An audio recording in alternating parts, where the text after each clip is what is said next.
اللهم كل وليك الحجة ابن الحسن صلواتك عليه وعلى آبائه في هذه الساعة وفي كل وليا وحافظا وقائدا وناصرا ودليلا وعينا حتى تسكنه أرضك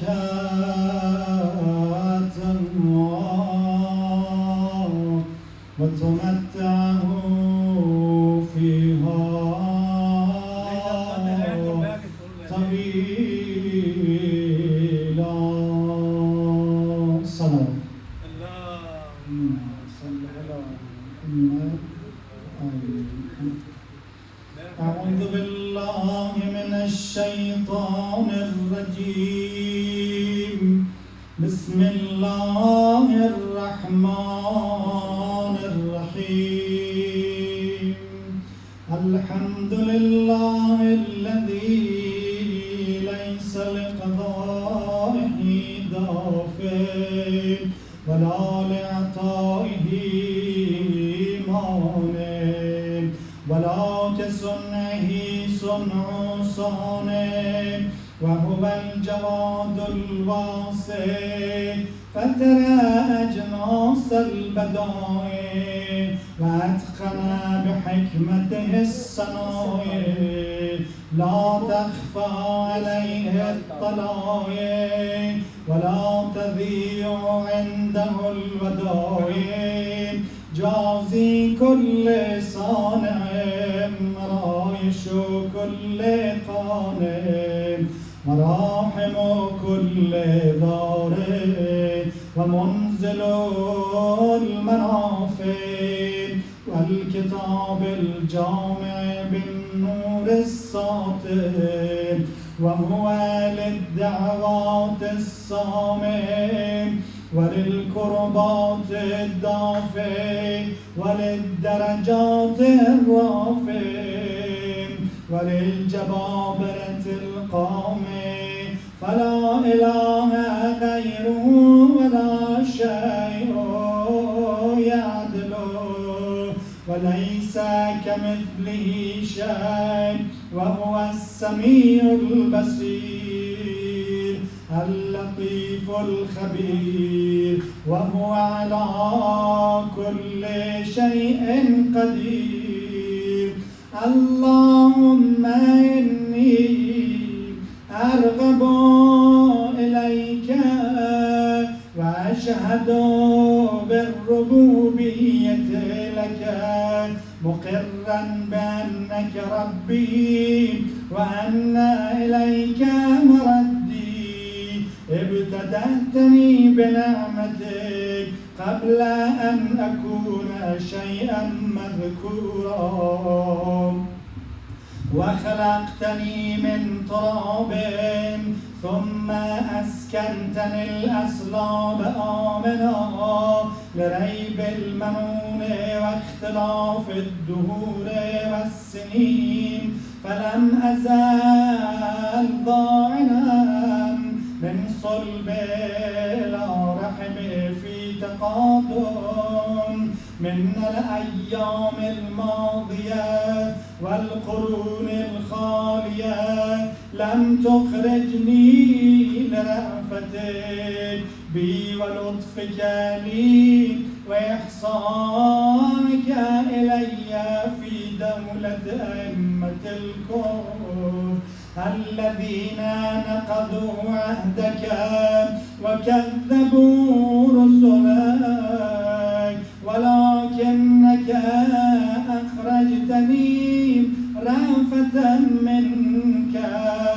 تحننا علي للذي سبق لي من الهدى الذي له يسرتني وفيه أنشأتني ومن قبل ذلك رأفت بي بجميل صنعك وسوابغ نعمك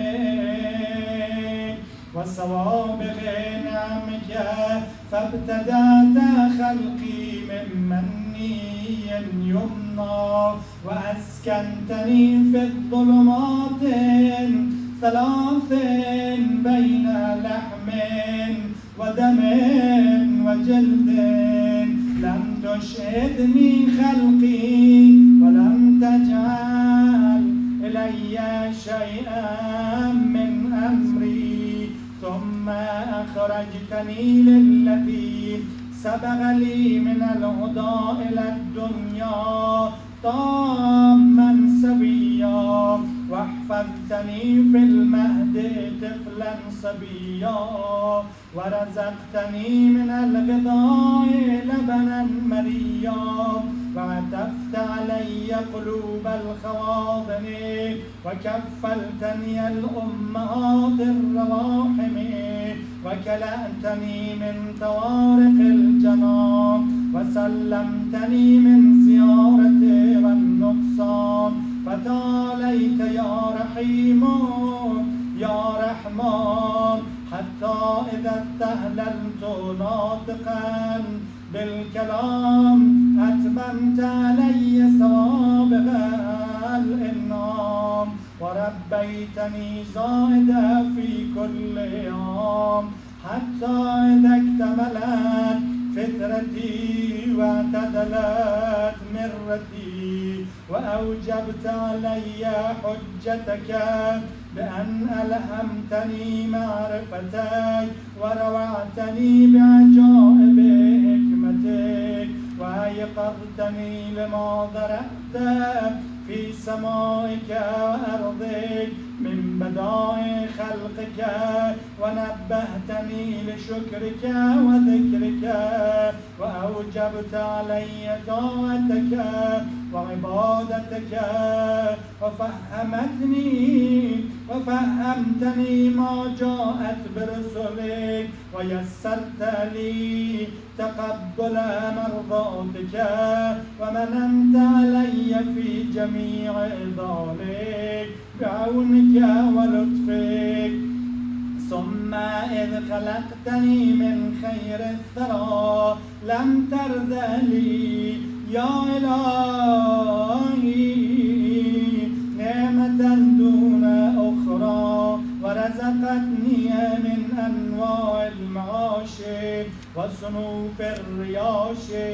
بمنك العظيم الأعظم علي وإحسانك القديم إلي حتى إذا أتممت علي جميع النعم وصرفت عني كل نقم لم يمنعك جهلي وجرأتي عليك أن دللتني إلى ما يقربني إليك ووفقتني لما يزلفني لديك فإن دعوتك أجبتني وإن سألتك أعطيتني وإن أتعتك شكرتني وإن شكرتك زدتني كل ذلك إكماله لأنعمك علي إحسانك إلي فسبحانك سبحانك من مبدئ معيد حميد مجيد وتقدست أسماك وعظمت آلاؤك فأي نعمك يا إلهي أحصي عددا وذكرا أم أي عطاياك أقوم بها شكرا وإياي يا رب أكثر من أن تحصيها العادون أو يبلغ علما بها الحافظون ثم ما صرفت ودرأت عني. اللهم من الضر والزراء أكثر مما ظهر لي من العافية والسراء، وأنا أشهد يا إلهي بحقيقة إيماني وعقد عزمات يقيني وخالص صريح توحيدي وباطني مكنون ضميري وعلائق مجاري نور بصري وأسارير صفحتي جبيني وخرق مسارب نفسي وخضاريف مارني وإرنيني ومسارب سماخ سمعي وما ضمت وأطبقت عليه شفتاي وحركات لفظ لساني ومغرز حنك فمي وفكي ومنابت أضراسي ومساغ مطعمي ومشربي وحماولة أم رأسي وبلوع فارق حبائل عنقي واشتمل عليه طامور صدري وحمائل حبلي وتيني ونياط حجاب قلبي وأفلاض حوائش كبدي وما حوته شراصيف أذلائي وإحقاق مفاصلي وقبض عواملي وأطراف أناملي ولحمي ودمي وشعري وبشري وغثبي وقصبي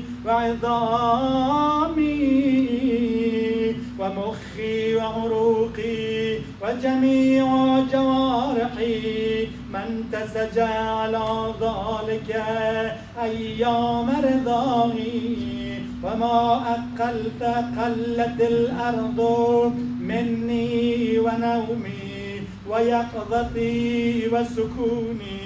وحركات ركوعي وسجودي أن لو حاولت واجتهدت مدي الأعصار والأحقاب لو أمرتها أن أؤدي شكر واحدة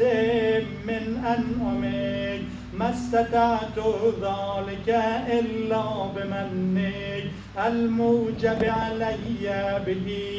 شكرك أبدا جديدا وثناء طارفا عتيدا أجل ولو حرصت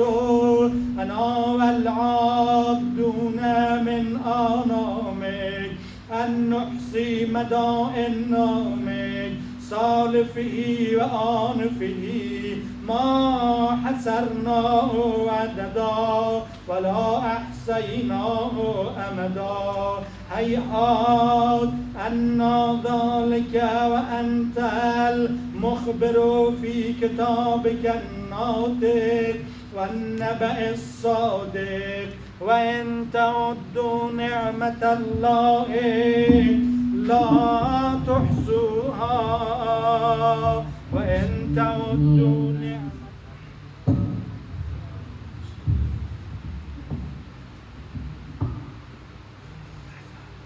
وصلح به أمر الأولين والآخرين ألا تميتني على غضبك ولا تنزل بي سخطك لك العتبى حتى ترضى قبل ذلك لا إله إلا أنت رب البلد الحرام رب المشعر الحرام والبيت العتيق الذي أحللته البركة ملائكة وجعلته للناس أمنا. يا من عفا عن عظيم الذنوب بحلمه، يا من أسبغ النعماء بفضله، يا من أعطى الجزيل بكرمه، يا عدتي في شدتي، يا صاحبي في وحدتي، يا غياثي في كربتي، يا ولي في نعمتي، يا إلهي وإله آبائي إبراهيم وإسماعيل وإسحاق ويعقوب، ورب جبريل وميكائيل وإسرافيل، ورب محمد خاتم النبيين وآله المنتجبين، ومنزل التوراة والإنجيل والزبور والفرقان، ومنزل كاف يا عين صاد وطه وياسين والقرآن الحكيم. أنت كهفي حين تعيني، المذاهب سعتها وتضيق بي الأرض برهبها، ولولا رحمتك لكنت من الهالكين، وأنت مقيل أثرتي، ولولا سترك إياي لكنت من المفضوحين، وأنت مؤيدي بالنصر على أعدائي، ولولا نصرك إياي لكنت من المغلوبين. يا من خص نفسه بالسمو والرفعة فأولياؤه بعزه يعتذرون، يا من جعلت له الملوك نير المذلة على أعناقهم، فهم من سطواته خائفون. يعلم خائنة الأعين وما تخفي الصدور، وغيب ما تأتي به الأزمنة والدحور. يا من لا يعلم كيف هو إلا هو، يا من لا يعلم ما هو إلا هو، يا من لا يعلمه إلا هو، يا من كبس الأرض على الماء وسد الهواء بالسماء، يا من له الأكرم الأسماء، يا ذا المعروف الذي لا ينقطع أبدا، يا مقيد الركب السيوف ليوسف في البلد القفر، ومخرجه من الجب وعاجله بعد العبودية، ملكا يا رد على يعقوب بعد أن ابيضت عيناه من الحزن فهو كظيم، يا كاشف الضر والبلوى عن أيوب، وممسك يدي إبراهيم عن ذبح ابنه بعد كبر سنه وفناء عمره، يا من استجاب لزكريا فوهب له يحيى ولم يدعه فردا وحميدا، يا من أخرج يونس من بطن الحوت، يا من فلق البحر ببني إسرائيل فأنجيناهم، وجعل فرعون وجنوده من المغرقين، يا من أرسل الرياح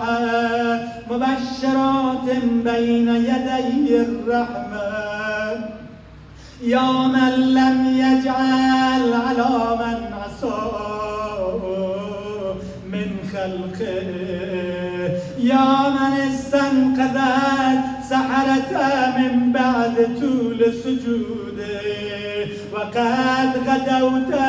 في نعمته تأكلون رزقه ويعبدون غيره، وقد حادوا ونادوا وكذبوا رسله، يا الله يا الله يا الله يا بديع يا بديع، لا ند لك يا دائما لا نفاد لك، يا حيا حين لك حي، يا محيي الموتى، يا من هو قائم على كل نفس بما كسبت، يا من قل له شكري فلم يحرمني، وعظمت خطيئتي فلم يفزعني، ورآني على المعاصي فلم يشهرني، يا من حفظني في صغري،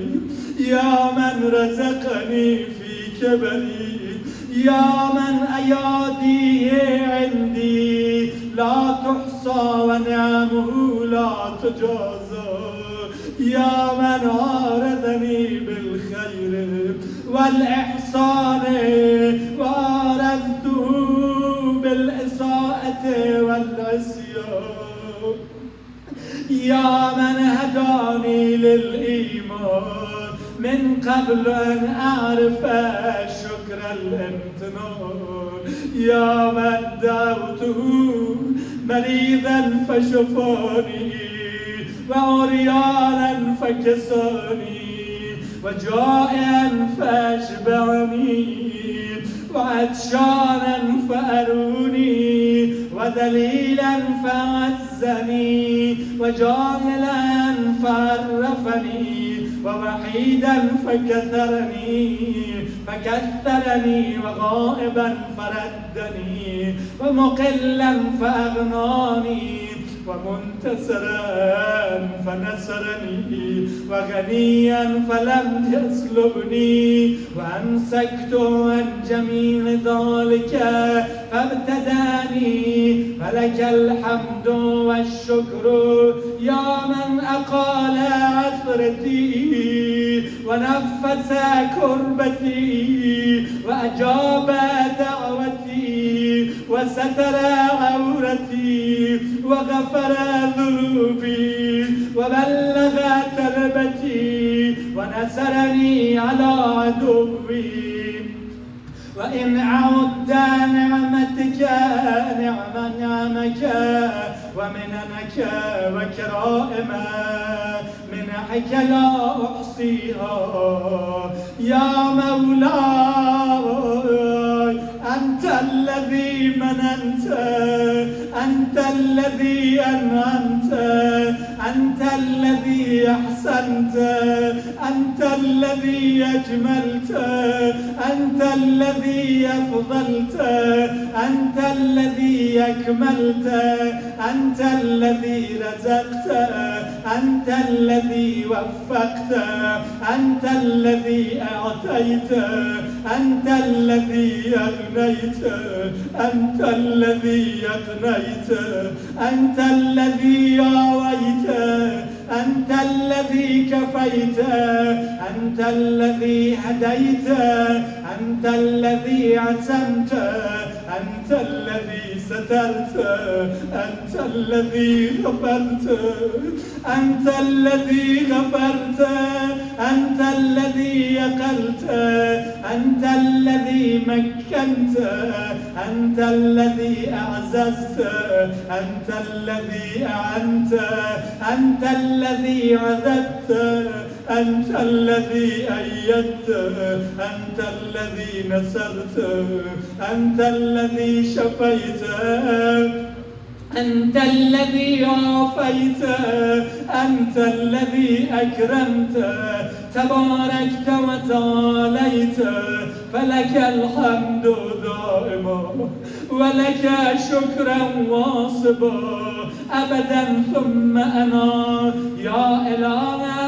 المعترف بذنوبي فاغفرها لي. أنا الذي أسأت، أنا الذي أخطأت، أنا الذي أممت، أنا الذي جهلت،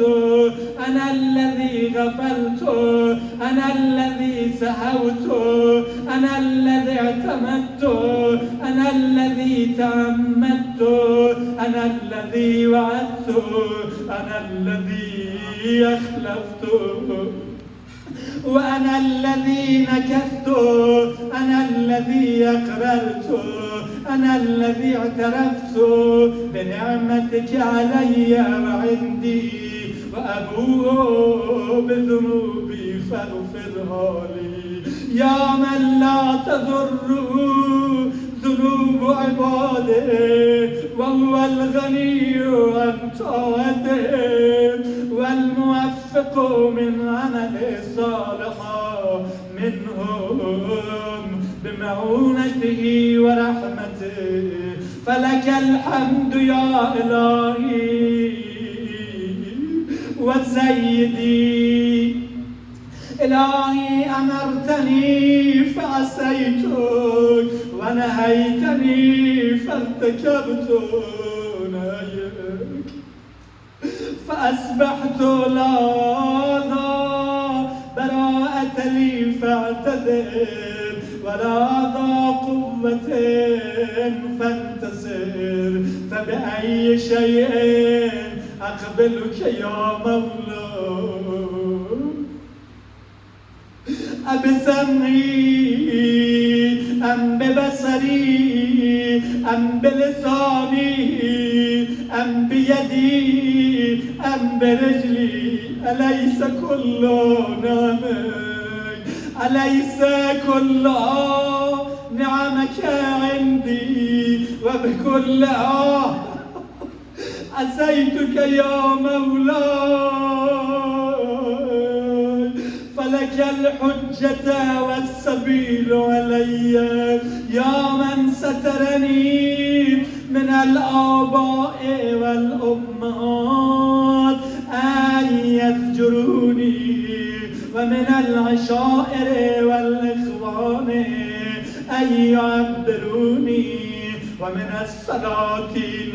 أن يعاقبوني. ولو اطلعوا يا مولاي على ما اطلعت عليه مني، إذا ما أنذروني ولرفضوني وقطعوني. فها أنا ذا يا إلهي بين يديك يا سيدي، خاضع ذليل حصير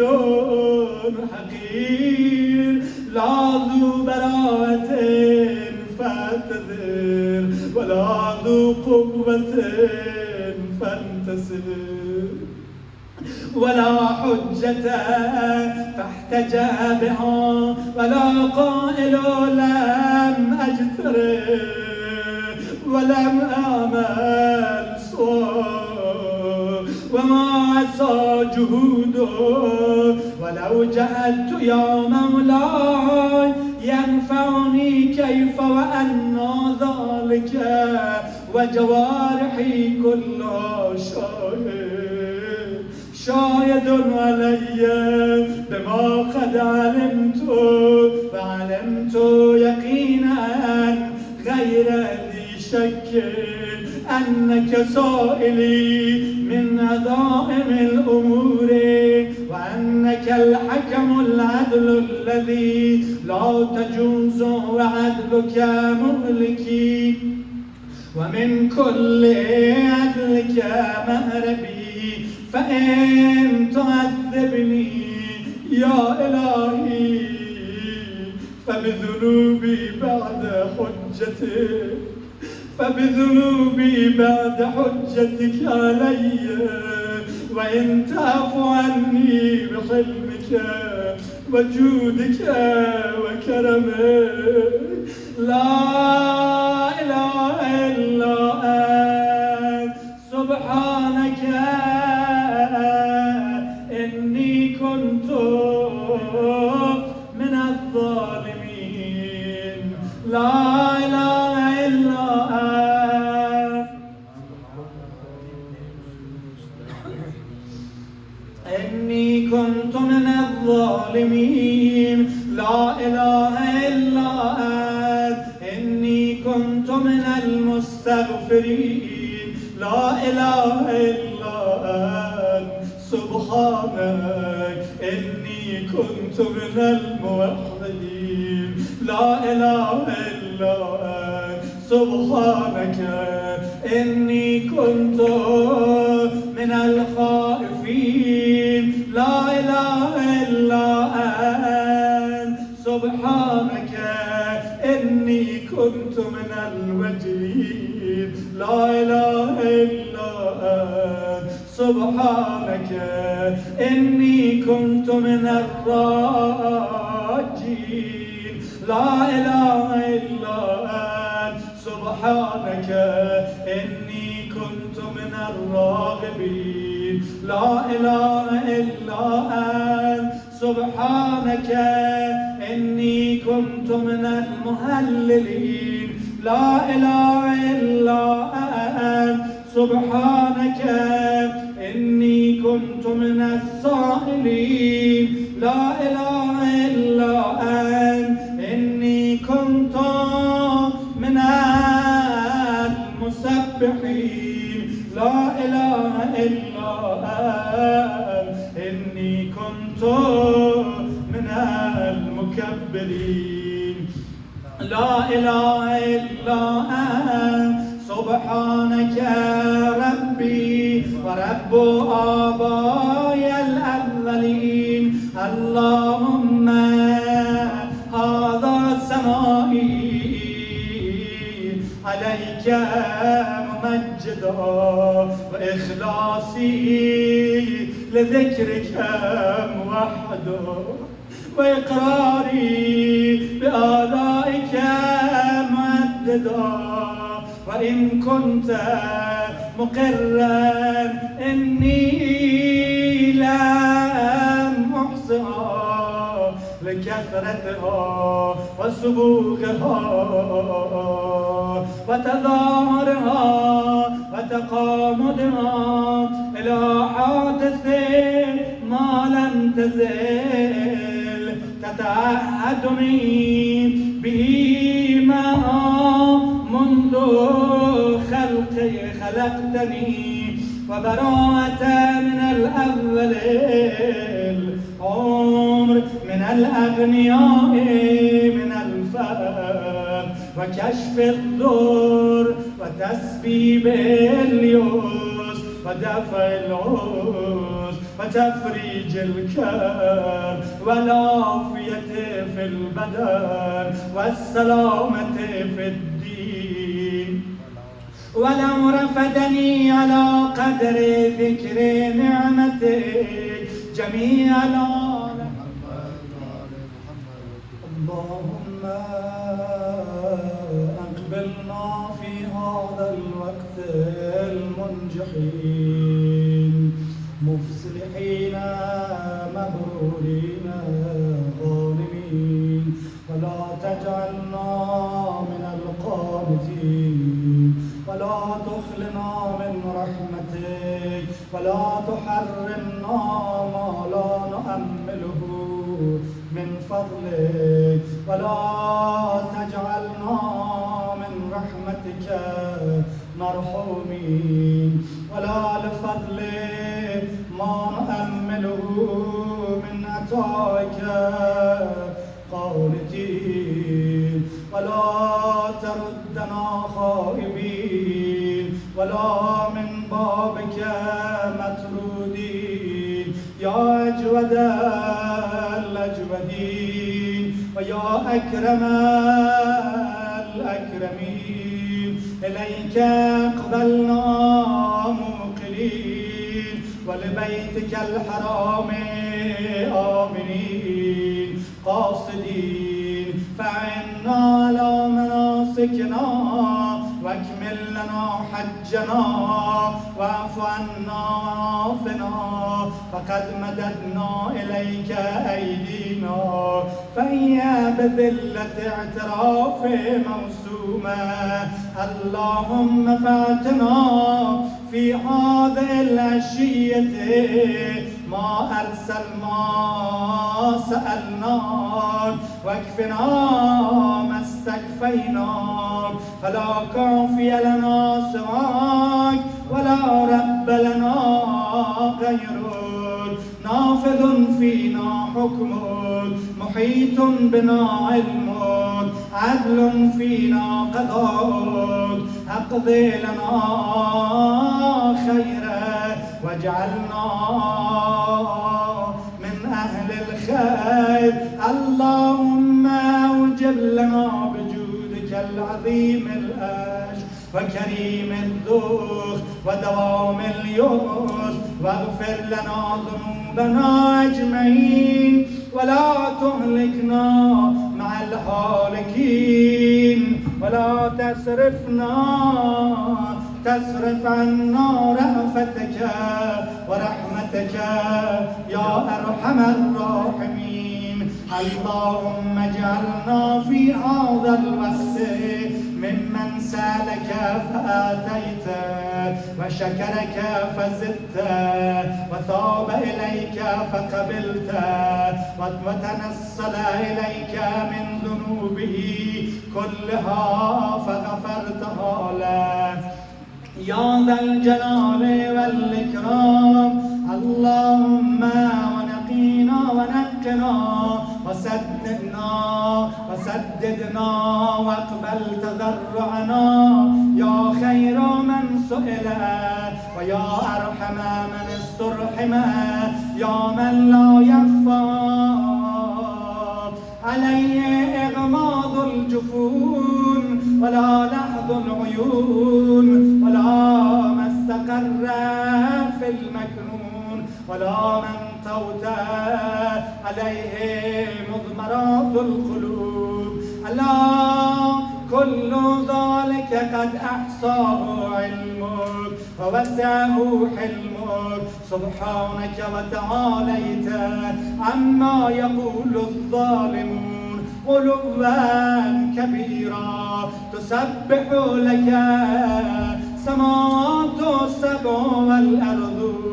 ومن فيهن وإن من شيء إلا يسبح بحمدك فلك الحمد والمجد علوا الجد يا ذا الجلال والإكرام والفضل والإنعام والأيادي الجسام وأنت الجواد الكريم الرؤوف الرحيم اللهم أوسع علي من رزقك الحلال وعافني من بدني وديني وآمن خوفي وآتق رقبتي من النار اللهم لا تنكر بي ولا تستدرجني ولا تخدعني وادرأ عني شرا فسقت الجن والإنس يا أسمع السامعين يا أبصر الناظرين ويا أسرع الحاسبين ويا أرحم الراحمين صل على محمد وآل الطاهرين السادة الميامين. وأسألك اللهم حاجتي التي إن أعطيتنيها لم يضرني منعتني، وإن منعتنيها لم تنفعني. ما أعطيتني أسألك فكاك رقبتي من النار، لا إله إلا أنت وحدك لا شريك لك، لك الملك ولك الحمد وأنت على كل شيء قدير. يا ربي يا ربي يا ربي يا ربي يا ربي يا ربي يا رب. إلهي أنا الفقير في غناي، فكيف لا أكون فقيرا في فقري. إلهي أنا الجاهل في علمي، فكيف لا أكون جهولا في جهلي. إلهي إن اختلاف تدبيرك وسرعة توائم مقاديرك منعنا عبادك العارفين بك عن السكون إلى غطاء واليأس منك في بلاء. إلهي مني ما يليق بلومي، ومنك يا يليق بكرمك. إلهي وصفت نفسك باللطف والرأفة لي قبل وجود ضعفي، فتمنعني منها بعد وجود ضعفي. إلهي إن ظهرت محاسن مني فبفضلك ولك المنة علي، وإن ظهرت المساوي مني بعدلك ولك الحجة علي. إلهي كيف تكلني وقد تكلفت لي، وكيف أضام وأنت ناصر لي، أم كيف أخيب وأنت الحفي بي. ها أنا أتوسل إليك بفقري إليك، وكيف أتوسل إليك بما هو محال أن يصل إليك. أم كيف أشكو إليك حالي وهو لا يخفى عليك. أم كيف أترجم بمقالي وهو منك برز إلي. أم كيف تخيب آمالي وهي قد وفدت إليك. أم كيف لا تحسن أحوالي وبك قامت. إلهي ما أتلفك بي مع عظيم جهلي، وما أرحمك بي مع قبيح فعلي. إلهي أقربك مني وأبعدني عن، وما أرأفك بي فما الذي يحجبني عن. إلهي علمت باختلاف الآثار وتنقلات الأتوار وأن مرادك مني أن تتعرف إلي في كل شيء حتى لا أجلهك في شيء. إلهي كلما أخرسني لومي أنطلقني كرمك، وكلما آيستني أوصافي أدعمتني مننك. إلهي من كان محاسن مساوية فكيف لا تكون مساويه مساوية، ومن كانت حقائقه داوية فكيف لا تكون داويه داوي. إلهي حكمك نافذ ومشيتك قاهر. لم يترك الذي مقالا ولا الذي حال حالا. إلهي كم من طاعة بنيتها وحالة شيدتها هدم اعتمادي عليها عدلك بل أقالني منها فضلك. إلهي إنك تعلم أني وإن لم تدم طاعته مني فعلا جزما فقد دامت محبته وعزما. إلهي كيف أعزم وأنت القائل وكيف لا أعزم وأنت الآن. إلهي ترددي في الآثار يوجب بعد المزار فاجمعني عليك بخدمتي توصلني إليك. كيف يستدل عليك بما هو في وجودك قبل ولول رمسي بك أنتصر فانصرني وعليك أتوكل فلا تكلني وإياك أسأل فلا تخيبني وفي فضلك أرغب فلا تهربني وبجنابك أنتصر فلا تبعدني وببابك أقف فلا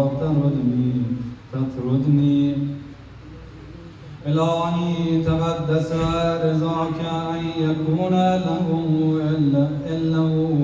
إلة من فكيف يكون لا إلة مني.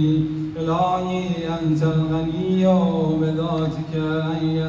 يصل إليك نفع من فكيف لا تكون غنيا عني. إلهي أن القضاء والقدر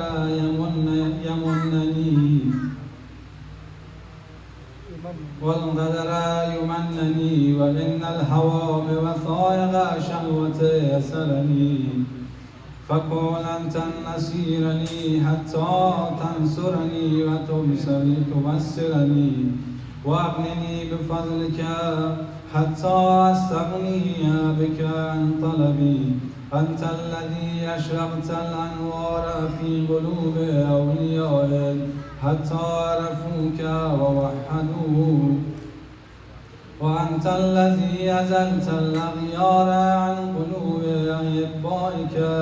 حتى لم يحبوا سواك ولم يلجأوا إلى غيرك. أنت المونس لهم حيث حشدتهم العوالم وأنت الذي هديتهم حيث استبانت لهم المعالم. ماذا وجد من فقدك وما الذي فقد من وجدك. لقد خاب من رضي دونك بدلا ولقد خسر من بغى عنك متحولا. كيف يرجى سواك وأنت ما قطعت الإحسان وكيف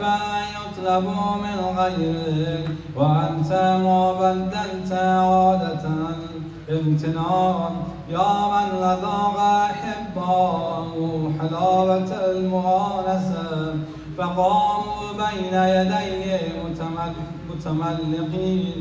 ويا من ألبس أولياء ملابس هيبته فقاموا بين يديه مستغفرين. أنت الذاكر قبل الذاكرين وأنت البادي باللسان قبل توجه العابدين وأنت الجواد بالإعطاء قبل طلب الطالبين وأنت الوهاب ثم لما وهبت لنا من المستغرزين.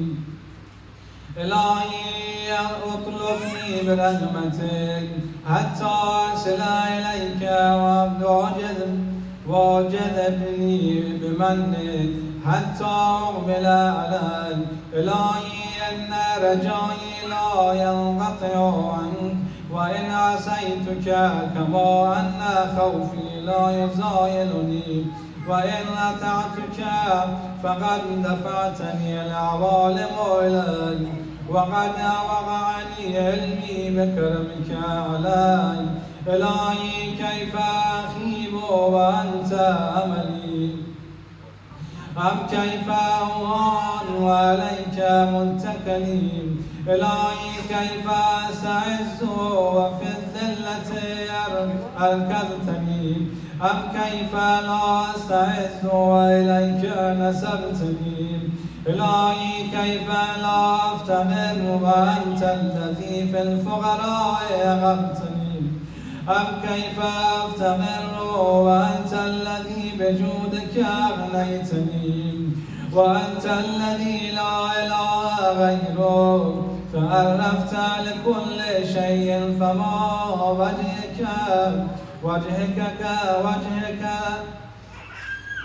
جهلك الشيء وأنت الذي تعرفت إلي في كل شيء فرأيتك ظاهرا في كل شيء وأنت الظاهر لكل شيء يا من استوى برحمانيته فصار العرش غيما في ذاته وحققت الآثار بالآثار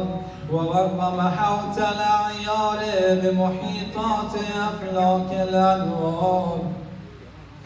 يا من اعتجب في سرادقات عرشه أن تدركه الأبصار يا من تجلى بكمال بقائه فتحققت عظمته الاستواء كيف تخفى وأنت الظاهر أم كيف تغيب وأنت الرقيب الحاضر إنك على كل شيء قدير والحمد لله وحده. صلوات اللهم صل على محمد وآل محمد. بسم الله الرحمن الرحيم. إلهي عظم البلاء وبرخ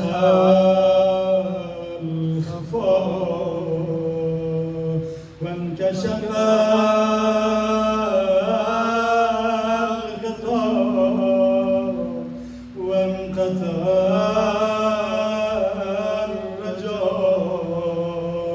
وضاقت الأرض ومنعت السماء وأنت المستعان وإليك المشتكى وعليك المعول في الشدة والرخاء. اللهم صل على محمد آل محمد أولي الأمر الذين فرضت علينا طاعتهم وعرفتنا بذلك منزلتهم ففرج عنا بحقهم فرجا عاجلا قريبا كلمح البصر أو هو أقرب يا محمد يا علي يا علي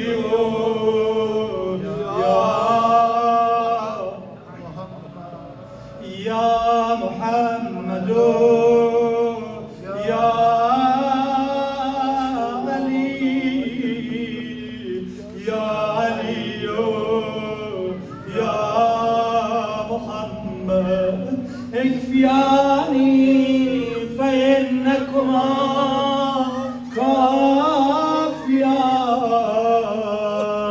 وانصراني فإنكما كافيان وانصراني فإنكما ناصران يا مولانا يا صاحب الزمان يا مولانا يا صاحب الزمان يا مولانا يا صاحب الزمان الغوث الغوث الغوث أدركنا أدركنا أدركنا الساعة الساعة الساعة العجلة العجلة العجل يا مولانا يا صاحب الزمان يا الله برحمتك يا أرحم الراحمين منو جدا شدن از کوی تو خدا نکند خدا هر آنچه کند از تو هم جدا نکند یا مولانا یا صاحب الزمان همه هست آرزویم که ببینم از تو روی چه زیان تو را که من هم برسم به آرزوی صلی الله علیک یا مولا یا بقیت الله السلام علیک یا مولا یا ابا عبدالله یا ثار الله و ابن ثاره والوتر الموتور السلام عليك يا شهيد وابن الشهيد يا مظلوم وابن المظلوم السلام عليك يا أبا عبد الله وعلى جدك رسول الله على جدتك خديجة الكبرى وعلى أبيك أمير المؤمنين وعلى أمك سيدة النساء العالمين وعلى أخيك الحسن المجتبى وعلى أئمة من ولدك وعلى أولادك وشيعتك ومواليك صلى الله عليكم جميعا ورحمة الله وبركاته السلام عليك يا مولاي يا بقية الله يا صاحب العصر والزمان الأمان